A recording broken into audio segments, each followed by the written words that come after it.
Hello दोस्तों, इस video में चक्रवृद्धि ब्याज के कुछ हम बहुत इंपॉर्टेंट क्वेश्चंस करेंगे जो आपके कॉम्पिटेटिव एग्जाम के लिए बहुत इंपॉर्टेंट हैं।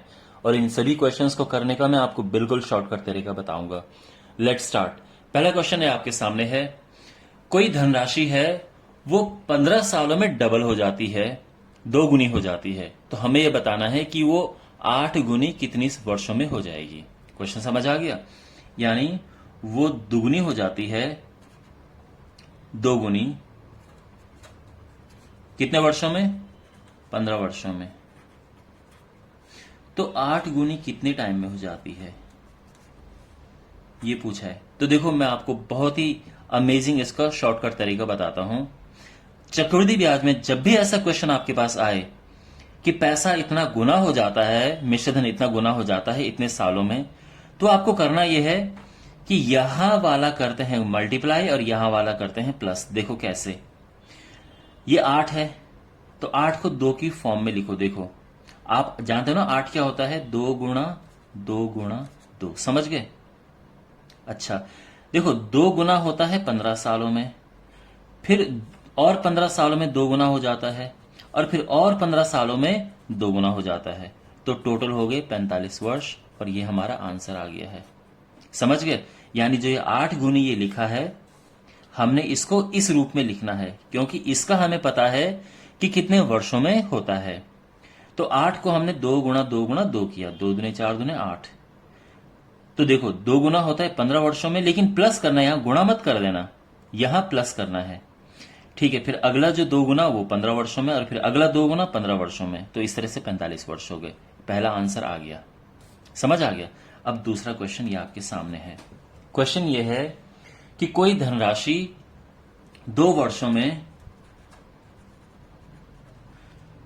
2.25 गुनी हो जाती है, 2.25 टाइम्स हो जाती है 2 वर्षों में। तो पूछा है कि दर क्या है, हमें रेट बताना है, यानी दर बतानी है। ये क्वेश्चन है। देखो इसको शॉर्टकट तरीके से कैसे करेंगे। देखो 2.25 गुनी होने का मतलब यह है कि अगर उसने 1 रुपये जमा किया होगा तो वो बन जाता है इतना रुपये। यही तो है इसका मतलब। ये आपने जमा किया, ये मूलधन था, और ये अगर हम यहां पे करें, देखो ये है 2 वर्षों की बात है। अब यहां पे बहुत सारे तरीके हैं, आप इसमें 100 का गुणा कर दो, नहीं भी करोगे तो भी काम चल जाएगा, बट थोड़ा आसान रहेगा। तो 100 का गुणा किया तो ये 225 हो गया, ये 100 हो गया। ठीक है, यहां तक समझ आ गया? यानी अगर उसने 100 रुपये जमा किया तो उसको इतना मिलेगा 2 वर्षों के बाद। अब क्योंकि यहां 2 लिखा है, 2 वर्ष लिखा है, तो इसको ब्रेक करो। कैसे? देखो, अगर आप चाहो तो यहां पे काट सकते हो, 25 से कटेगा ये, तो 25 को 100 और 25 न में 225। नहीं भी काटते तो भी काम चल जाता, लेकिन कोई बात नहीं, काट के थोड़ा सिंपल हो गया। अब देखो मैंने क्या कहा कि यहां पे 2 वर्षों के लिए, तो इसको स्क्वायर में बना, 2 के टुकड़े करो। मीन्स 4 होता है 2 गुणा 2, और 9 होता है 3 गुणा 3। ये आपको समझ आ गया? तो अब देखो, कोई धनराशि 2 वर्षों में तो 4 से 9 हो जाती है, लेकिन 1 साल में उसका क्या होता है? 1 साल में 2 की 3 हो जाती है। ये ध्यान रखना। यानी पहले 2 था और अब हो गया है 3 1 साल में। इसलिए हमने ऐसे किया है, क्योंकि 2 वर्ष लिखा था तो हमने 2 बार इस तरह से इसको तोड़ दिया। अब देखो, अगर 2 रुपए बन जाते हैं 3 रुपए, तो 100 रुपए कितने बन जाएंगे? देखो, या अगर देखो पहले 1 रुपए की बात करते हैं, 1 रुपए बन जाता है, ये नीचे लेके गए तो 3/2 होता है 1.5। तो 100 रुपए कितने बन जाते हैं? 100 रुपए बन जाते हैं 150, क्योंकि 100 को गुणा करेंगे। अब ये 150 में से देखो, आप जानते हैं 150 में से जो 50 रुपए है वो तो इंटरेस्ट है, और आपको पता है 1 साल का जो इंटरेस्ट होता है वो रेट होता है। मतलब 1 साल में 100 रुपए पे जितना आपको ब्याज मिलता है वो उसकी दर होती है। तो हमारा दर आ गया 50%। देखो यहां पे मैंने आपको इसलिए कहा था कि अगर आप इसको इसमें भी ना बदलो, सीधे कर दो। देखो, एक जो है वो बन जाता है 2.25, एक होता है 1 गुणा 1, और 2.25 होता है 1.5 गुणा 1.5। अगर आपको यह आता है तो फिर तो बहुत आसान यहीं पे ही हो गया, आपको कुछ गुणा भाग करने की जरूरत नहीं पड़ी। अब ये 2 सालों के लिए, इसलिए हमने 2 बार तोड़ा इसे। तो 1 बन जाता है 1.5, तो 100 कितना बन जाएगा? 150। तो 150 में से जो 50 रुपए हो वो रेट है। ध्यान रखना, पहले 1 साल के लिए निकालेंगे, तब हम इस तरह से करेंगे। यहीं पे 100 का गुणा मत कर देना, क्योंकि वो 2 साल के लिए निकलेगा, हमने 1 साल के लिए निकालना है। तो ये आ गया आंसर। आई होप आपको ये समझ आ गया होगा। अब आप ये तीसरा क्वेश्चन देख सकते हैं। इस क्वेश्चन में यह बोला गया है कि कंपाउंड इंटरेस्ट और सिंपल इंटरेस्ट का जो अंतर है वो 31 रुपए है। अगर दर 10% हो कंपाउंड इंटरेस्ट की, तो और 3 साल तक हो, तो पूछा गया है कि आपने पैसा जमा कितना किया, यानी जो मूलधन है वो कितना है, पैसा जमा कितना किया गया। देखो, इन क्वेश्चंस को करने का वैसे एक शॉर्टकट फॉर्मूला होता है, लेकिन मैं कोशिश करूंगा कि आपको फॉर्मूले से न समझाऊं, क्योंकि फॉर्मूला भूलने के बहुत ज्यादा चांसेस होते हैं। तो देखो, मैं आपको क्वेश्चन की लैंग्वेज के हिसाब से कराता हूं। क्योंकि दर दी है 10%, आप जानते हैं 10% 1/10 होता है, ये आप समझ गए ना। तो देखो, यहां पे हम ये मान के चलते हैं कि जो मूलधन है वो है 10 की घात 3, यानी 10 क्यों नीचे 10 लिखा है ना, उसकी घात 3 यानी 1000। और ये हमने अभी माना है, अज्यूम किया है, ठीक है, इतना है नहीं, पर ये हम मान के चल रहे हैं कि मूलधन इतना है। अब ये हमने 1000 क्यों लिया, 3 क्यों किया, क्योंकि 3 साल के लिए है। तो उससे ये होगा कि जब हम काटेंगे पीटेंगे तो पॉइंट में नहीं आएगा, तो हमें कैलकुलेशन करने में प्रॉब्लम नहीं आएगी। अगर 2 साल की बात होती तो हम इसको स्क्वायर करते और हम मान के चलते कि 100 रुपए है। 4 साल यहाँ पे होता तो हम इसकी पावर में 4 लिखते और यहाँ पे 4 जीरो बना देते, मीन्स उसकी पावर 4 करके सॉल्व कर देते। कहने का मतलब ये है कि जितना यहाँ पे वर्ड्स होते हैं उतना ही हम यहाँ पे पावर लगाते हैं, जिससे कि हमें ऐसा नंबर मिले कि कैलकुलेशन करते हुए कोई पॉइंट में चीजें ना आए और हमें परेशानी ना हो। तो ये बात समझ गए आप। चलो, ये 1000 हमने मान लिया है। अब निकालो पहले तो इसका कंपाउंड इंटरेस्ट। 3 साल के लिए कंपाउंड इंटरेस्ट कैसे निकालते हैं, देखो, अगर आपको मेरे शॉर्टकट ट्रिक्स पता हो तो मैं क्या बताता हूं कि देखो, 3 साल के लिए हमारे पास एक मैजिकल नंबर होता है 331। आपने जमा किया, मान लो हमने 1000 रुपये माना है ना, ठीक है, और दर कितनी है 1/10। इसको 10 से डिवाइड करो, 10 से डिवाइड करेंगे तो होगा 100, फिर इसे 10 से डिवाइड करो तो हुआ 10, और इसे 10 से डिवाइड करो हुआ 1, और बाद में ऐसे गुणा कर देते हैं तो ये होता है 300, फिर ये होगा 30 और ये होगा 1, टोटल आ गया 331। ये समझ आ गया इस तरीके से। तो इसको करने के बहुत सारे तरीके हैं, बहुत सारे शॉर्टकट तरीके मैंने पिछले वीडियोस में सब कवर करके हैं, अलग अलग तरीके। यहां पे मुझे लगा कि इस तरीके सबसे जल्दी निकल जाएगा। तो 1000 रुपए पे अगर हम 3 वर्षों की बात करें तो हमारा जो कंपाउंड इंटरेस्ट आएगा वो इतना आएगा। देखो, समझाने में टाइम लग रहा है, जब आपके पास एग्जाम में आएगा तो बड़ी जल्दी जल्दी आप ये सब कर सकते हैं। अब बात करते हैं, ये तो कंपाउंड इंटरेस्ट, बात सिंपल इंटरेस्ट की करते हैं। सिंपल इंटरेस्ट निकालना बड़ा आसान होता है। आपने ये PRT अपॉन 100, आपने इतना जमा किया, रेट तो 10% है, टाइम क्या है 3 साल अपॉन 100, तो ये कटा और ये 300 आ गया, ठीक है। ये है हमारा SI। अब अंतर क्या निकला, 331 में से 300 गया तो अंतर आया 31, यानी जब अंतर हमारा 31 है तो आपने पैसे कितने जमा किए थे 1000, ठीक है। और क्वेश्चन में अंतर कितना है, देखो क्वेश्चन में अंतर भी यही है, ये तो हमें बिल्कुल पका पकाया मिल गया, तो आंसर वही है। क्वेश्चन में भी अंतर यही है, तो हमारा आंसर आएगा 1000, ठीक है। अगर क्वेश्चन में अंतर होता 62 तो फिर हम चेंज कर देते कि अगर 31 1000 के बराबर है तो 62 2000 के बराबर होगा, लेकिन फिलहाल क्वेश्चन में यही पूछा गया है तो हमारा 1000 आंसर आ गया है, ठीक है। ये समझ आया। इस तरीके से हम बिना फॉर्मूले की हेल्प के आराम से इन क्वेश्चंस को कर सकते हैं। ओके, अब अगला क्वेश्चन हमारे सामने है, क्वेश्चन नंबर 4। क्वेश्चन ये कहता है कि 3000 रुपए हमने जमा किए बैंक में और हमें मिला ब्याज मिला के इतना 3 सालों में, 3 वर्षों में। तो दर पूछी गई है कि दर कितनी होगी। देखो, बड़ा आसान है ये,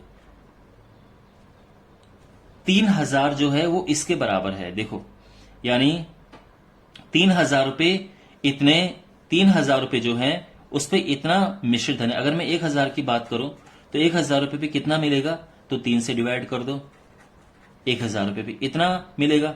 इतना तो समझ आ गया आपको। अब क्योंकि यहाँ 3 वर्ष लिखा है तो 3 बार तोड़ो इसे, और बड़ा आसान है। 10 गुणा 10 गुणा 10, और ये हो जाएगा 11 गुणा 11 गुणा 11। समझ गए?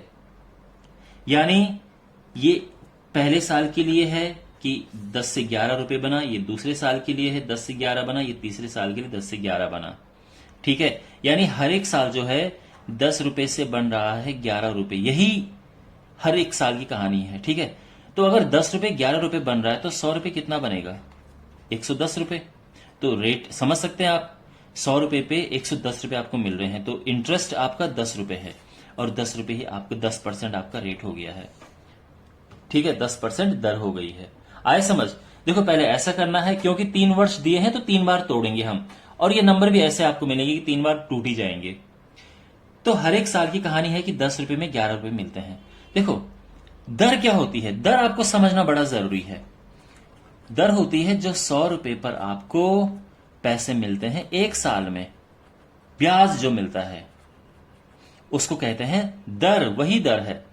तो 100 रुपए पे देखो 10 रुपए में मिलते हैं 11 रुपए, तो 100 रुपए पे मिलते हैं 110 रुपए मिश्रित धन।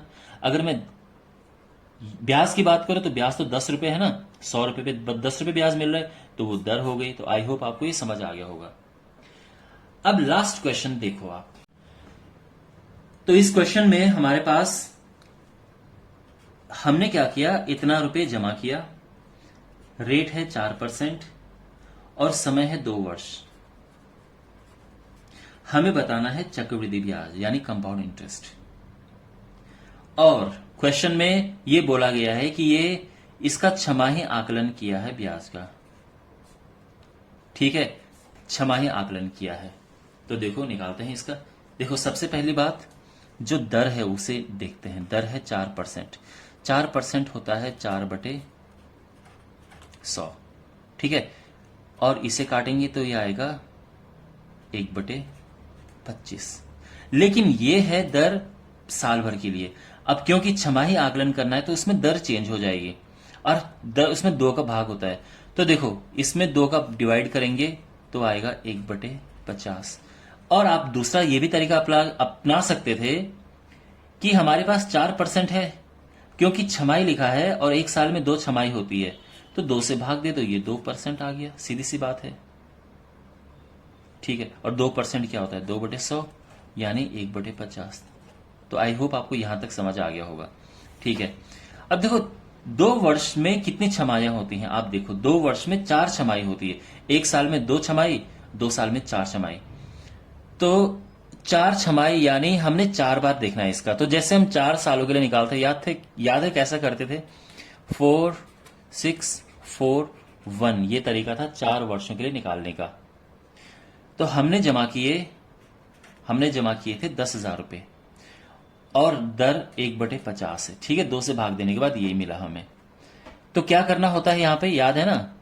50 से पहले इसे डिवाइड करो तो क्या आएगा? 50 से इसे डिवाइड करेंगे, 0 से 0 कटेगा, और ये आ जाएगा 1000/5 200। अब इसको 50 से डिवाइड करो तो आएगा 4। ठीक है, अब इसे 50 से डिवाइड करो 4 को, तो कितना आएगा? 0 पॉइंट, यहां 0 बढ़ा 0, और फिर 0 बढ़ा तो 5 ये आया। और फिर इससे 50 से डिवाइड करो तो कितना आएगा? ये बहुत छोटा नंबर आ जाएगा, बट कोई बात नहीं, इट्स ओके। 0.0 दशमलव लगा, यहाँ पे आया, 0 लगा, यहाँ पे आया, फिर 0 लगाया, यहाँ पे 0 लग गया, फिर ये इतना आ गया है। ठीक है, अब इनका गुणा करते हैं ऐसे में, तो ये होगा 800, 6 को 24, 8 को 32, और ये, और सबको प्लस कर दो तो ये 8 24 32 16, ये आ गया आपका कंपाउंड इंटरेस्ट। सिंपल, कोई प्रॉब्लम समझने में? तो देखो अगर आपको ये ट्रिक पता है तो ये बहुत हेल्पफुल होती है। वैसे आपको पता है ना कंपाउंड इंटरेस्ट जो होता है वो दूसरे तरह से भी निकल सकता है, बहुत सारे तरीके हैं। आप पहले अमाउंट निकालो, तो अब अगर आप बेसिक तरीके से करना चाहोगे तो वो तो खैर इस तरह से भी हो सकता है कि जो आपने बचपन से ही पढ़ा होगा फॉर्मूला। ये 10,000 है, 1 + अब दर तो इसमें कितनी है, मैंने क्या कहा था, चेंज होगी 2% आ गई थी, है ना। तो 2/100 करेंगे और ये पावर 4 आ जाएगी। 4 क्यों आएगी, क्योंकि 2 साल में 4 छमाही होती है। और अब आप इसको हल करेंगे तो आपका आंसर आ जाएगा, लेकिन थोड़ा सा इसमें टाइम लग जाएगा। ये हो जाएगा 51/50। अब ये 4 बार लिखना है और फिर काट पीट के मल्टीप्लाई कैलकुलेट करके और आपका आंसर आ जाएगा इवेंचुअली। और उसमें से फिर माइनस करना होगा ये, तो जाके हमारा प्रॉपर आंसर आएगा। लेकिन अगर आपको ये टेक्निक पता है तो बहुत सारा टाइम बच जाता है। ओके, सो माय डियर, इस वीडियो में मैंने ये 5 प्रश्न कवर किए और ये बहुत इंपॉर्टेंट क्वेश्चंस हैं, इनकी दोबारा प्रैक्टिस करना। और thank you for watching the video. अपना ख्याल रखिए।